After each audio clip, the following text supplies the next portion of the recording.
आज की बात में हम लोग इस समय मानवीय जीवन में जो क्लेश होते हैं उन क्लेशों को समझने का प्रयास कर रहे हैं और इस कड़ी में एक छोटा सा दृष्टांत आपको सुनाते हैं। ये दृष्टांत है कि एक राजा एक डिब्बे में 4 विषैले सांपों को रखकर वो डिब्बा अपने नौकर को संभाल कर रखने के लिए दे देता है। एक डिब्बे में 4 सांप रख दिए और उसे अपने नौकर को दे दिए और नौकर से कहा कि उसे संभाल कर रखा जाए। वो नौकर को उनकी अच्छी संभाल रखने की आज्ञा देता है और चेतावनी देता है कि यदि एक भी सांप कुपित हुआ तो गर्दन उड़ा दी जाएगी।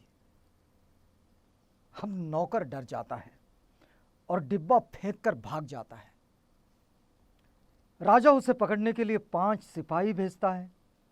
वे नौकर को सुरक्षित वापस ले जाने के लिए मैत्री भाव से उसके पास जाते हैं, किंतु नौकर उनके मैत्रीपूर्ण व्यवहार पर विश्वास नहीं करता। नौकर समझ जाता है कि ये मुझे बहला फुसलाकर वापस राजा के पास ले जाएंगे और राजा दंडित करेगा, क्योंकि वो राजा ने दिया हुआ डब्बा फेंक कर चला था। वो उन पर विश्वास नहीं करता और दूसरे गांव भाग जाता है और वहां छिपने का स्थान ढूंढता है। तब एक ऐलान होता है कि इस गांव में कोई आदमी नहीं रहता और फिर आज रात 6 डाकू इस गांव पर हमला करने वाले हैं। अब नौकर फिर परेशानी में आ गया। वो नौकर घबरा कर वहां से भागता है। एक प्रचंड लहरों वाली तेज नदी उसका रास्ता रोक लेती है, जिसे पार करना बिल्कुल आसान नहीं है। फिर भी इस पार के संकटों का ख्याल करके वो एक बेड़ा बना लेता है और किसी तरह नदी को पार कर लेता है। नदी के पार जाता है और उस पार जाकर उसे सुरक्षा और शांति प्राप्त होती है। अब देखिए कि अगर इस कहानी को अगर समझना है तो इस तरह से समझे कि डिब्बे के अंदर रखे हुए चारों विषैले सांप ये शरीर को बनाने वाले 4 भूत यानी कि पृथ्वी, पानी, आग और वायु है।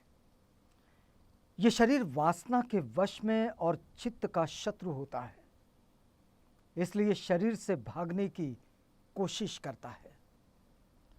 और मित्र भाव से उसके पास आने वाले जो सिपाही है वो 5 स्कंध इस रूप में उसे देखना चाहिए कि रूप, वेदना, संज्ञा, संस्कार और विज्ञान, ये 5 स्कंध जो शरीर और मन की रचना करते हैं। और छिपने का स्थान यानी मनुष्य की 6 इंद्रियां और वो 6 डाकू, इन इंद्रियों के 6 विषय है। इस प्रकार 6 इंद्रियों में संकटों का अनुभव कर वो फिर एक बार भाग निकलता है और सांसारिक वासनाओं की तीव्र धारा के किनारे पहुंचता है। फिर वो बुद्ध के आदेश का बेड़ा बना लेता है और इस तीव्र धारा को सुरक्षित पार कर लेता है। बुद्ध की शिक्षाएं ये इन सारे संकटों से, इन सारे क्लेशों से, इन पीड़ाओं से दूर जाने का रास्ता है, मतलब वो साधन है। जीवन में ऐसे 3 प्रसंग होते हैं जब न तो पुत्र मां को बचा सकता है और ना पुत्र को, जैसे अग्निकांड, बाढ़ और चोरी। फिर भी ऐसे 3 प्रसंगों में भी संयोगवश एक सहायता करने की संभावना होती है, किंतु ऐसी 3 बातें हैं जिनमें किसी भी हाल में न तो मां अपने बच्चे को बचा सकती है, न बच्चे अपनी मां को। और ये 3 बातें हैं वृद्धावस्था का भय, बीमारी का भय और मृत्यु का भय। ये जिनके पास ये भय आता है, वृद्धावस्था हो, मृत्यु हो, चाहे फिर बीमारी हो, ये भय से कोई किसी को नहीं बचा सकता। जब मां वृद्धा हो जाती है तब पुत्र उसका स्थान कैसे ले सकता है? जब पुत्र बीमार होता है तब मां उसका स्थान कैसे ले सकती है? जब मृत्यु निकट पहुंचती है तब दोनों एक दूसरे की सहायता कैसे कर सकते हैं? भले ही दोनों एक दूसरे को कितना ही क्यों न चाहते हो या दोनों में कितनी ही मोहब्बत क्यों ना हो, ऐसे अवसरों पर कोई किसी की सहायता नहीं कर सकता है। इस संसार में पाप कर्म करके मृत्यु के बाद नरक में पड़े एक पापी मनुष्य से यम ने पूछा, क्या मनुष्य लोक में रहते हुए 3 देवदूतों से तुम्हारी भेंट नहीं हुई? तो उसने कहा, नहीं महाराज, ऐसे किसी व्यक्ति से मेरी भेंट नहीं हुई है। फिर यमराज ने उनसे पूछा कि क्या तुमने झुकी हुई कमर वाला और लाठी के सहारे चलने वाला गलित गात्र बूढ़ा नहीं देखा? उस आदमी ने उत्तर दिया, जी हाँ महाराज, ऐसे तो मैं कई बूढ़े आदमी देख चुका हूं। तब फिर उसने पूछा कि तुम ये नरक यातनाएं इसलिए भोग रहे हो कि तूने उस बूढ़े आदमी को, बूढ़े के रूप में भेजे गए देवदूत को नहीं पहचाना, जो तुम्हें ये चेतावनी देने के लिए भेजा गया था कि तुम अति वृद्ध होने से पहले अपने जीवन को सुधार लो। बूढ़े तो हो ही जाओगे, और बूढ़े हो जाओगे तो बीमारी और यातनाएं निश्चित रूप से जीवन का हिस्सा बन जाएगी। तो अपने जीवन को सुधार क्यों नहीं लेते? बड़ा अच्छा प्रश्न है। फिर उससे पूछा कि क्या तुमने कभी किसी रोग से पीड़ित, अपने आप उठ बैठ न सकने वाले किसी ऐसे आदमी की हालत नहीं देखी जो सूख कर कांटा हो गया था? उसने उत्तर दिया, महाराज, ऐसे रोगी को तो मैंने कई बार देखा है और कई रोगियों को देख चुका हूं। तब उसने कहा, तुम्हें इस स्थान में इसलिए आना पड़ा कि तुम उन रोगी मनुष्यों में उन देवदूतों को नहीं पहचान पाए जो तुम्हें तुम्हारे अपने रोग के लिए आगाह करने हेतु भेजे गए थे। ये जीवन में रोजमर्रा घटने वाली घटनाएं हैं। कोई बूढ़ा हो जाना, किसी को बीमार हो जाना, ये रोज की घटना है। लेकिन इससे हम सीखने वाली बात क्या है कि हम आज अपनी सुदृढ़ता पर जितना गर्व करते हैं, उस गर्व को ज़रा थोड़ा सा उम्र से आगे बढ़कर देखें कि बूढ़े तो होंगे ही, और इसलिए फिर कोई बूढ़ा दिखे तो फिर उस बूढ़े को देखकर इस बात के लिए सचेत हो जाना चाहिए कि हम अपने जीवन को कैसे बिता रहे हैं।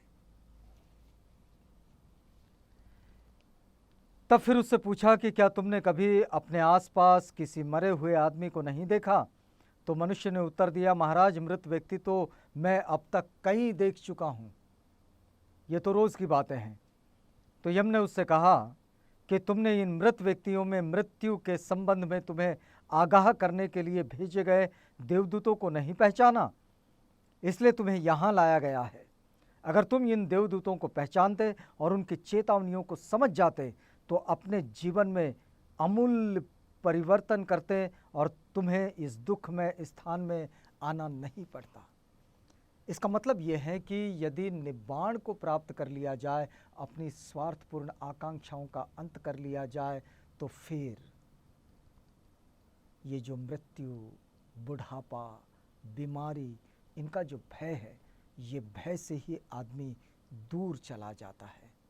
और इसलिए इसे बहुत बेहतर तरीके से हमने समझना चाहिए।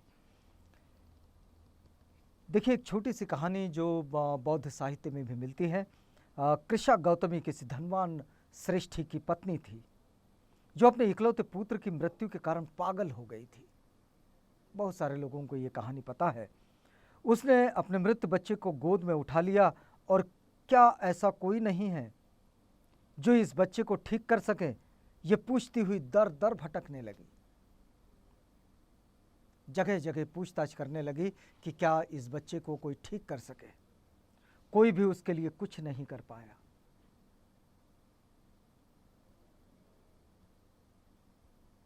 और देखा और कहा कि इस बच्चे को ठीक करने के लिए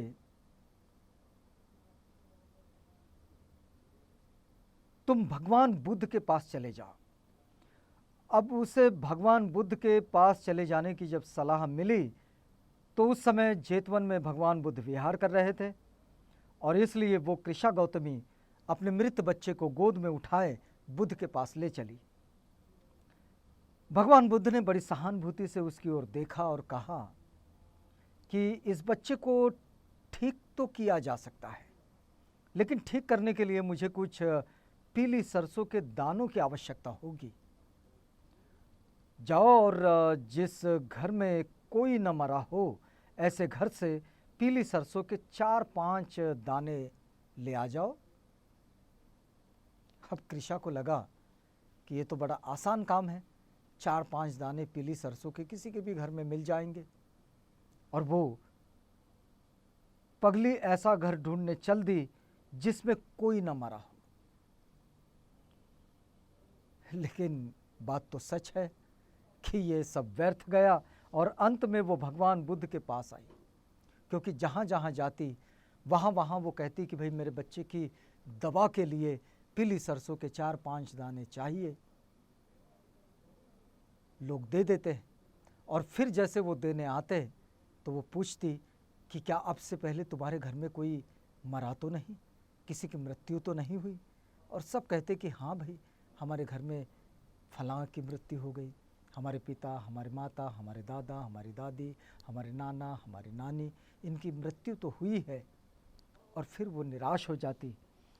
तब वो अंत में भगवान बुद्ध के पास लौटने के लिए बाध्य हो जाती है और उनके शांत सौम्य सानिध्य में पहली बार उनके वचनों का अर्थ उसकी समझ में आया और उसे लगा कि जैसे वो स्वप्न से जाग गई है। वो बच्चे के शव को उठाकर ले गई, उसका दाह कर्म किया और फिर बुद्ध के पास लौटकर उनकी शिष्या बन गई।